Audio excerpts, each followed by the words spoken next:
नमस्कार दोस्तों, स्वागत है आप लोगों का आपके अपने YouTube चैनल हिंदी साहित्य वाला पे। और जैसा कि आप लोग को स्क्रीन पे दिखाई दे रहा होगा, हिंदी साहित्य और भक्ति काल शगुन काव्य, ठीक है। तो आज हम लोग इस क्लास में जो सेकेंड यूनिट है यूजीसी नेट जेआरएफ ने जो निर्धारित किया है हम लोग का 10 यूनिट, तो उसमें से जो सेकेंड यूनिट है जिसमें हम लोग को हिंदी साहित्य का इतिहास पढ़ना है, तो उसमें हम लोगों ने हिंदी साहित्य के इतिहास से कुछ प्रैक्टिस सेट देख लिए थे।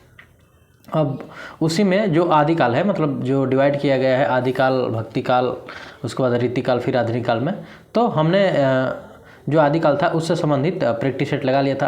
अब आज की क्लास में हम लोग भक्ति काल, और भक्ति काल को जैसा कि आप लोग जानते हैं कि अध्ययन की सुविधा अनुसार या विद्वानों ने इसको सगुण या निर्गुण दो भाग में बांटा है। तो उसमें से हम लोग सगुण से संबंधित प्रैक्टिस सेट सॉल्व करेंगे, इससे संबंधित 2-4 प्रैक्टिस सेट सॉल्व करेंगे, उसके बाद हम लोग फिर निर्गुण से क्वेश्चन सॉल्व करेंगे, ठीक है। तो दोस्तों ये बहुत ही महत्वपूर्ण प्रैक्टिस सेट है, तो आप लोग ऐसे ही अब जुड़े रहिए हमारे साथ कंटिन्यू, और हम लोग परीक्षा तक कंटिन्यू रेगुलर बेस पे 50 क्वेश्चन सॉल्व करेंगे प्रत्येक चैप्टर से। प्रत्येक चैप्टर बोल रहे हैं, मतलब प्रत्येक यूनिट से 5-6 प्रैक्टिस सेट हम लोग लगाएंगे, ठीक है। तो 10 जो यूनिट में बटा हुआ है अपना 11 यूनिट में पूरा सिलेबस हिंदी साहित्य का, तो इसमें हम लोग प्रत्येक यूनिट से 5-6 ऐसे प्रैक्टिस सेट लगाएंगे। तो चलिए, ये भक्ति काल से संबंधित है, और भक्ति का जो सेकेंड यूनिट है इसमें तो हमें लग रहा है कि कुछ ज़्यादा ही 15-20 मिल जाएगा आप लोग को प्रैक्टिस सेट, क्योंकि इसमें प्रत्येक काल से अलग अलग मिलेंगे। तो चलिए ठीक है, हम लोग आज की क्लास शुरुआत करते हैं। तो जैसा कि पहला क्वेश्चन आप लोग को स्क्रीन पे दिखाई दे रहा होगा कि सूरदास की कौन सी रचना उपलम्भ में श्रेष्ठ है, ठीक है। तो कौन सी है, तो सूरसागर, साहित्य लहरी, भ्रमर गीत, और इनमें से कोई नहीं। तो जो आपका है वो है भ्रमर गीत, तो आपका ऑप्शन नंबर बी सही हो जाएगा कि सूरदास की भ्रमर गीत उपलम्भ में श्रेष्ठ है। नेक्स्ट क्वेश्चन है, उद्धव गोपी संवाद से युक्त काव्य को किस काव्य परंपरा के नाम से जाना जाता है? तो उसको दोस्तों भ्रमर गीत सार परंपरा से जाना जाता है, आप लोग भी जानते हैं। तो आपका ऑप्शन नंबर यहाँ पे सी सही हो जाएगा कि जब उद्धव जी जाते हैं और वहाँ पे गोपियों को समझाते हैं तो उसको भ्रमर गीत सार परंपरा के नाम से ही जाना जाता है। नेक्स्ट क्वेश्चन है, भ्रमर गीत नाम से सूर के काव्य को किसने संपादित किया? तो उसको दोस्तों आचार्य रामचंद्र शुक्ल जी ने किया था। तो यहाँ पे आपका ऑप्शन नंबर ए हो जाएगा। बाकी राम कुमार वर्मा, डॉक्टर नागेंद्र, इनमें से कोई नहीं, ये तीनों ऑप्शन आपके गलत होंगे, ठीक है। चलिए नेक्स्ट क्वेश्चन की तरफ हम लोग बढ़ते हैं। अगला क्वेश्चन क्या दे रहा है, 4 नंबर की असत्य कथन का चयन कीजिए। आपके पास 4 विकल्प दिया गया है आपके सामने। भ्रमर गीत सार सूरदास की रचना है। अगला है, वल्लभाचार्य ने दार्शनिक क्षेत्रों में शुद्ध द्वैतवाद की स्थापना की। नेक्स्ट है, पुष्टि मार्ग में भगवान के अनुग्रह पर सर्वाधिक बल दिया जाता है। और नेक्स्ट है, माया ब्रह्मा से परे है। तो जो आपका इसमें से ऑप्शन सही होगा कि असत्य कथन का चयन करना है, तो वो कथन होगा आपका असत्य चारों में से कि माया ब्रह्म से परे है, ठीक है, मतलब नीचे है। तो आपका ऑप्शन नंबर डी सही हो जाएगा। नेक्स्ट क्वेश्चन है आप लोगों का कि सूरदास के पश्चात भ्रमर गीत काव्य परंपरा के सर्वाधिक प्रतिष्ठित कवि है, तो कौन से हैं? चतुर्भुज दास, परमानंद दास, कृष्णदास और नंददास। तो जो आपका ऑप्शन सही होगा वो होगा डी, नंददास। तो आपका ऑप्शन नंबर डी सही है। चलिए नेक्स्ट क्वेश्चन की तरफ बढ़ते हैं, और नेक्स्ट क्वेश्चन हम लोग देखते हैं क्या है। नेक्स्ट क्वेश्चन आप लोग को दिखाई दे रहा होगा स्क्रीन पे कि भ्रमर गीत परंपरा की किस कृति में व्यक्तिगत प्रेम के स्थान पर देश प्रेम या सुधा रूपी भारत माता के दुख, व्यवस्था और व्याकुलता की संजीव अभिव्यक्ति हुई है? 4 ऑप्शन दे रहा है आगे आपके, उद्धव शतक, प्रिय प्रवास, भ्रमर दूत और भंवर गीत। तो जो आपका ऑप्शन सही होगा वो होगा यहाँ पे भ्रमर दूत। तो आपका ऑप्शन नंबर यहाँ पे सी सही हो जाएगा, 6 का। नेक्स्ट क्वेश्चन है कि वल्लभ संप्रदाय का दार्शनिक मत है, तो क्या मत है उसका? शुद्धद्वैतावाद, द्वैतावाद, अचिंत्य भेदाभेद और विशिष्टावाद द्वैतवाद। तो जो आपका विशिष्टाद्वैत, तो जो आपका ऑप्शन यहाँ पे सही होगा वो होगा शुद्ध द्वैत। तो आपका ऑप्शन नंबर ए सही हो जाएगा। नेक्स्ट क्वेश्चन है कि पुष्टि मार्ग पर बल देने वाले आचार्य हैं, 4 आचार्यों के नाम दिया है। वल्लभाचार्य, निम्बर्काचार्य, हरि स्वामी हरिदास और चैतन्य महाप्रभु। तो जो आपका इसमें से ऑप्शन सही होगा वो होगा वल्लभाचार्य। तो आपका ऑप्शन नंबर ये सही हो जाएगा, पुष्टि मार्ग पर बल देने वाले आचार्य थे वल्लभाचार्य। अगला है, अणुभाष्य किस आचार्य से संबंधित है? 4 ऑप्शन दे रहा है, वल्लभाचार्य, रामानुजाचार्य, मध्याचार्य और विष्णु स्वामी। तो जो आपका ऑप्शन सही होगा वो होगा ए, वल्लभाचार्य। तो आपका ऑप्शन नंबर ए सही है। नेक्स्ट क्वेश्चन है कि अष्टछाप के कवियों का किस संप्रदाय से संबंध है। तो 4 ऑप्शन आपका दे रहा है। हरिदासी संप्रदाय, गौड़ी संप्रदाय, पुष्टि मार्ग संप्रदाय और राधा वल्लभ संप्रदाय। तो किस मार्ग से होगा, तो वो हो जाएगा आपका पुष्टि मार्ग संप्रदाय। तो आपका ऑप्शन नंबर सी सही हो जाएगा। नेक्स्ट क्वेश्चन है कि भक्ति काल के किस आचार्य को भगवान श्री कृष्ण के सुदर्शन चक्र का अवतार माना जाता है। तो आगे 4 ऑप्शन दे रहा है, वल्लभाचार्य, निम्बार्काचार्य, स्वामी हरिदास और छित स्वामी। तो किससे होता है, तो वो निम्बार्काचार्य होता है। तो दोस्तों आपका ऑप्शन नंबर यहाँ पे बी सही हो जाएगा 11 का। नेक्स्ट क्वेश्चन आप लोग को सामने है कि किस संप्रदाय में उपासना को रसोपासना कहा जाता है तथा गद्दी सेवा का विधान है। 4 ऑप्शन आप लोगों के सामने दिखाई दे रहा है, वल्लभ संप्रदाय, गौड़ी संप्रदाय, सनक संप्रदाय और नेक्स्ट है सखी संप्रदाय। तो किस संप्रदाय में होता है दोस्तों, तो होता है राधा वल्लभ संप्रदाय। तो आपका ऑप्शन नंबर ए सही हो जाएगा 12 का। चलिए अब हम लोग नेक्स्ट क्वेश्चन की तरफ बढ़ते हैं, क्वेश्चन नंबर 13। और क्वेश्चन नंबर 13 क्या कह रहा है कि सूरदास जी ने लगभग 5 ग्रंथों की रचना की। इन रचनाओं में कौन से ग्रंथ अप्राप्य या प्रमाणिक है।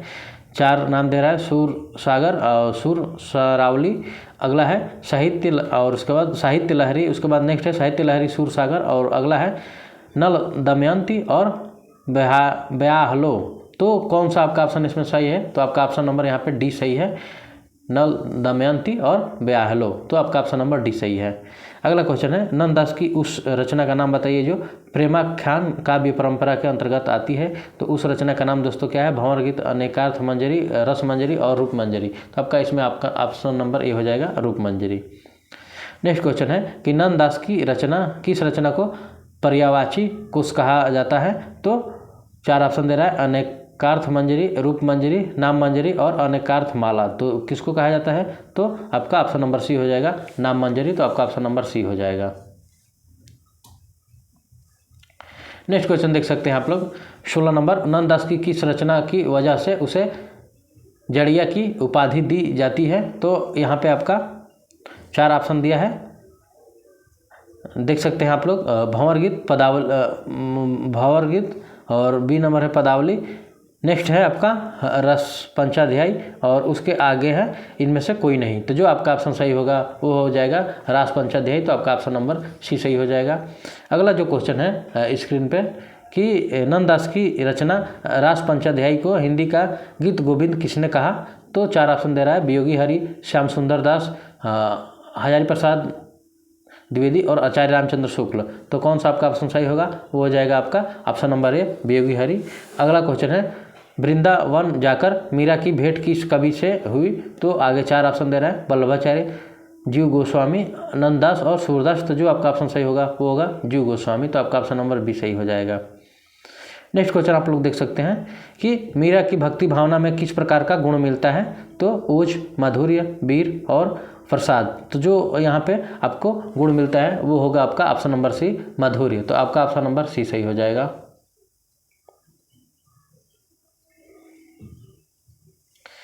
नेक्स्ट क्वेश्चन दे रहा है कि मीराबाई की भाषा किस प्रकार की है। 4 ऑप्शन दे रहा है, संस्कृत मिश्रित भाषा का प्रयोग, राजस्थानी भाषा ब्रज भाषा का प्रयोग, अवधी व राजस्थानी पिंगल भाषा का मिश्रण और खड़ी बोली व ब्रज भाषा का मिश्रण। तो जो आपका ऑप्शन यहाँ पे सही होगा वो होगा आपका राजस्थानी ब्रज भाषा का प्रयोग। तो आपका ऑप्शन नंबर बी सही हो जाएगा।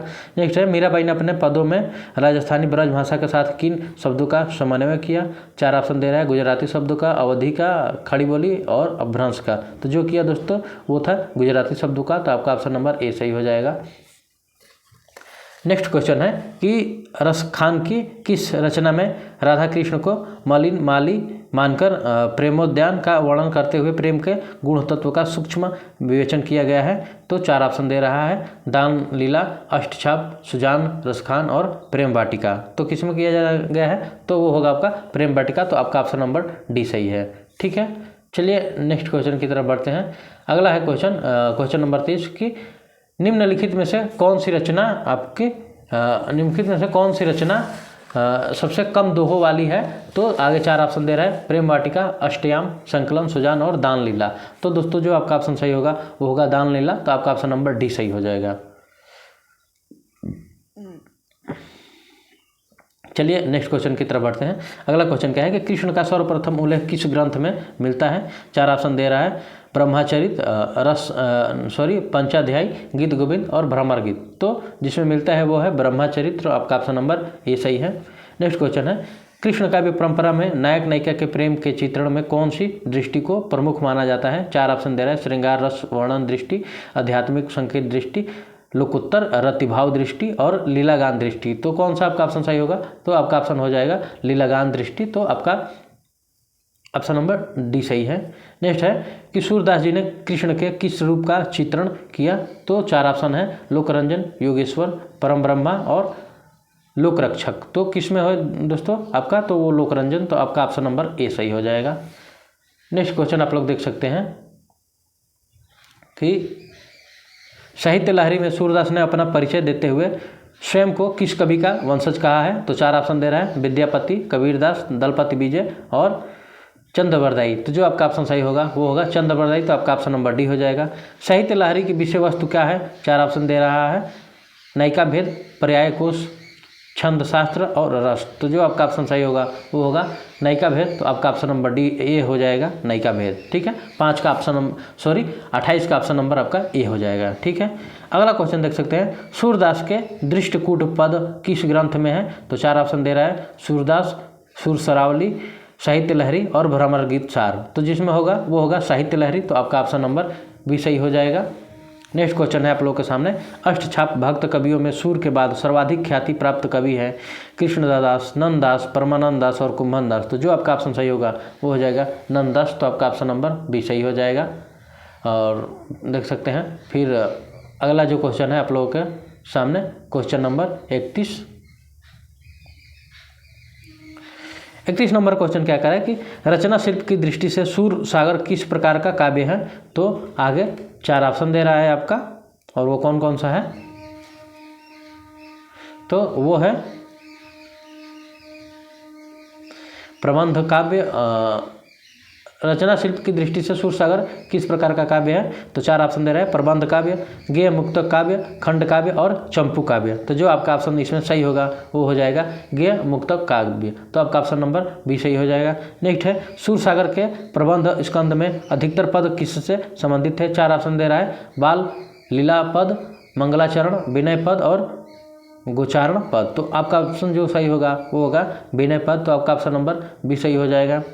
नेक्स्ट क्वेश्चन है, सूरसागर के कौन से स्कंद में रामावतार की कथा वर्णित है? 4 ऑप्शन दे रहा है, दशम, नवम, द्वादश और एकादश। तो किस में है दोस्तों? तो नवम में। तो नवम में आपका सूरसागर के रामावतार की कथा का वर्णन है। नेक्स्ट क्वेश्चन आप लोग के सामने है 34 नंबर, सूरसागर में कृष्ण का बाल जीवन चर्चित है, वर्णित है, चर्चित या वर्णित वही बात होता है। तो चर्चित मतलब उसमें आया है, उसकी चर्चा हुई है, और वर्णित मतलब उसकी व्याख्या हुई है। तो बात वही है कि सूरसागर के कृष्ण का बाल जीवन वर्णित है। आगे दे रहा है नवम स्कंद में, दसम स्कंद में, अष्टम में और दसम स्कंद के उत्तरार्ध में और दसम स्कंद के पूर्वार्ध में। यहाँ पे 2 ऑप्शन दिया है, हम केवल दसम पढ़े थे, ध्यान दीजिएगा आप लोग।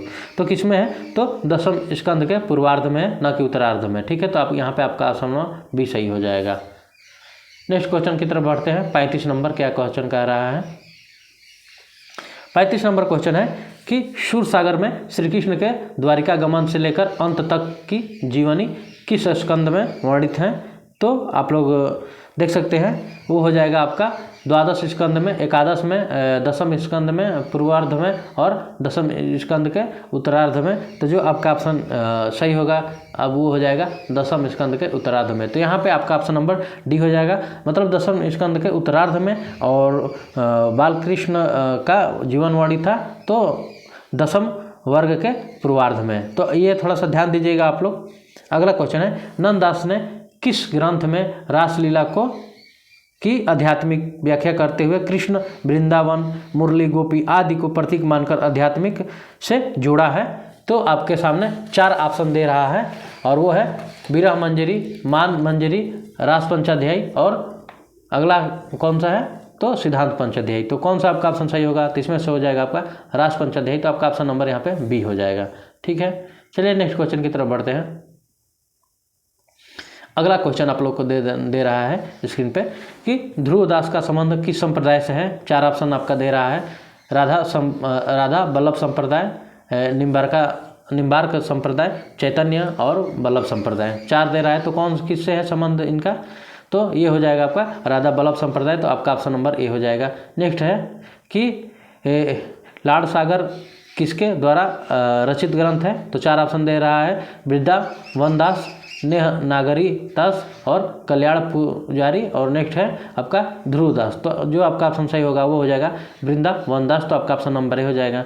अगला है निजमत सिद्धांत नामक ग्रंथ के रचयिता है किशोरदास नंददास। ठीक है, यहाँ पे दोस्तों 2 ही ऑप्शन दिए हैं। चलिए आप लोग अब इसी में छांटिए कौन सा आपका ऑप्शन सही है। ठीक है, तो चलिए, कभी कभी ये भी पहली बार आप लोग ऐसा देखे भी होंगे प्रैक्टिस सेट में कि 2 ही ऑप्शन है। तो चलिए इसमें से हम लोग देख लेते हैं, एक सही है दोनों में। तो जो आपका ऑप्शन यहाँ पे सही होगा, निज मत सिद्धांत का नाटक ग्रंथ के रचयिता है, तो कौन से है, तो आपके वो किशोरदास है, तो आपका ऑप्शन नंबर ए सही हो जाएगा। नेक्स्ट क्वेश्चन है चैतन्य संप्रदाय में संबंधित ग्रंथ गोविंद भाष्य की रचना किसने की, तो आपका आगे 4 ऑप्शन दे रहा है, चंद्रगोपाल, राम राय, सूरदास और बलदेव विद्याभूषण। तो कौन सा आपका ऑप्शन सही होगा, तो चैतन्य संप्रदाय में से संबंधित ग्रंथ गोविंद भाष्य की रचना किसने की, तो दोस्तों इसमें हो जाएगा आपका बलदेव विद्याभूषण, तो आपका ऑप्शन नंबर डी हो जाएगा। नेक्स्ट क्वेश्चन है गौड़ी संप्रदाय के वह कवि जो गौड़ी संप्रदाय में आने से पहले गोस्वामी विठल दास जी के शिष्य थे, तो आपका 4 ऑप्शन दे रहा है, चंद्रपाल, माधुरी जी, राम राय और गदाधर। तो जो आपका ऑप्शन सही होगा वो हो जाएगा ऑप्शन नंबर सी, राम राय।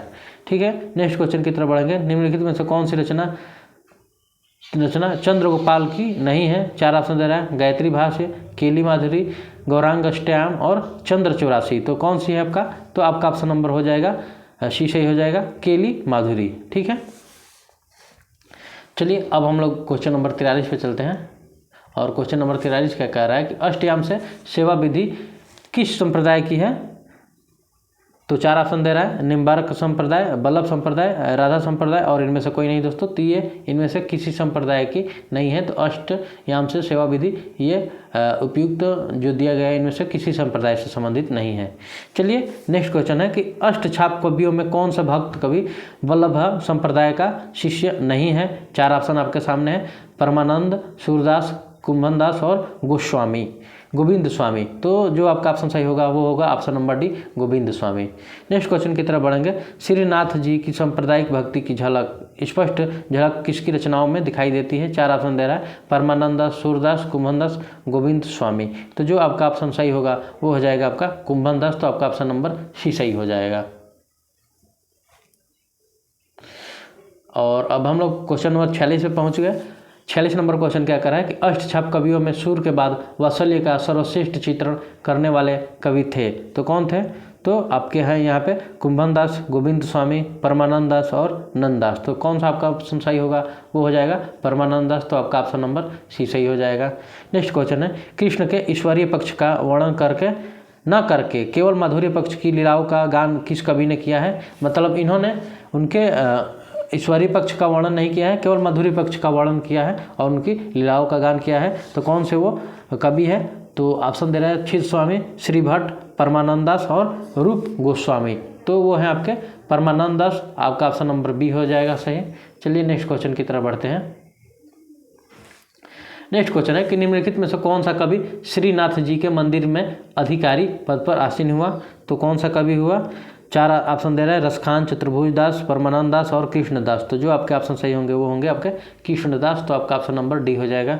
नेक्स्ट क्वेश्चन है कृष्ण भक्त कवियों में उद्धव का अवतार किसे माना जाता है, तो 4 ऑप्शन दे रहा है, वल्लभाचार्य, सूरदास, विठलनाथ और गोविंद स्वामी। तो किसको माना जाता है, तो सूरदास को, तो आपका ऑप्शन नंबर डी है, बी सही हो जाएगा, सॉरी। और आपका लास्ट क्वेश्चन है कि निम्नलिखित में से कौन सी रचना सूर की नहीं है, तो 4 ऑप्शन दे रहा है, सुर सरावली, भ्रमर गीत, साहित्य लहरी और गीतावली। तो गीतावली दोस्तों ये इनकी नहीं है सूरदास की, तो आपका ऑप्शन नंबर जो होगा यहाँ पे डी ऑप्शन सही हो जाएगा। चलिए अब हम लोग क्या करते हैं, यहाँ पे ये प्रैक्टिस से समाप्त होता है भक्ति काल से संबंधित जो सगुण काव्य से केवल था। ध्यान दीजिएगा, सगुण और निर्गुण अलग है, तो केवल ये सगुण से है, ठीक है। तो हम लोग इससे संबंधित 4-5 प्रैक्टिस सेट लगाएंगे सौगुण काव्य से। उसके बाद हम लोग निर्गुण से भी देखेंगे, किसी पक्ष को और किसी क्वेश्चन को सोचेंगे कि छूट ना जाए। ठीक है, तो ये रहा दोस्तों आज का क्लास। तो आप लोग को वीडियो कैसी लगी? तो जो हमारे वीडियो को पहली बार दोस्त देख रहे होंगे या जो हमारे वीडियो को अभी सब्सक्राइब नहीं किए हैं, तो आप लोग हमारे चैनल को सब्सक्राइब कर लीजिए, ताकि ऐसे ही अब आने वाले आगामी जो पेपर है नेट JRF का, तो उससे संबंधित रेगुलर आप लोग को एक प्रैक्टिस सेट मिलता रहेगा। ठीक है दोस्तों, और परीक्षा जितनी नज़दीक आएगी उसी अकॉर्डिंग और भी रणनीति बनाया जाएगा हम लोग। तो चलिए दोस्तों, आज की क्लास यहीं पर समाप्त करते हैं। मिलते हैं आप लोग से अगली क्लास में एक नए उमंग नए जोश के साथ और कुछ नए प्रैक्टिस सेट के साथ। तो आज के लिए इतना ही। थैंक यू दोस्तों, धन्यवाद।